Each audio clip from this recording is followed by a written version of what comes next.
2 jours plus tard, plusieurs des personnes présentes se sont rassemblées et ont travaillé à définir un constat de l'état des lieux actuel et passé pour énumérer des constats par rapport à tout le modèle de gouvernance actuel. Du Canada? Du Québec. Le parlementarisme britannique ou le parlementarisme, que ce soit au Québec ou au Canada, c'est sensiblement la même chose.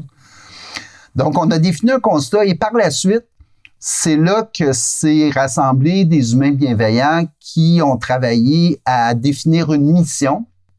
Et c'est là qu'a pris qu'on s'est donné une identité qui est devenue le plan de libération des âmes et des nations souveraines.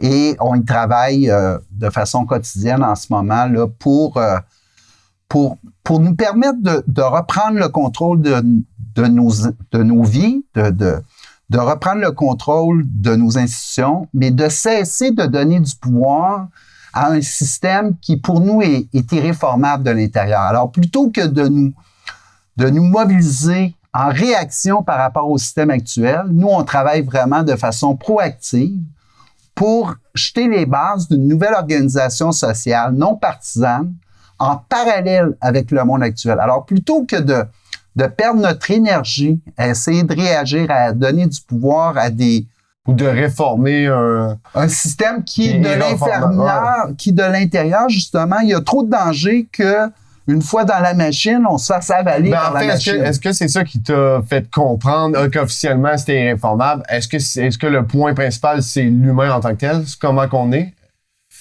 Bon, évidemment, personnellement, mon expérience de vie, le fait que j'avais participé au récital de la Grande Oie, au modèle d'organisation sociale qui régnait parmi les peuples premiers, où tout était établi sur la base de consensus, c'est un des éléments.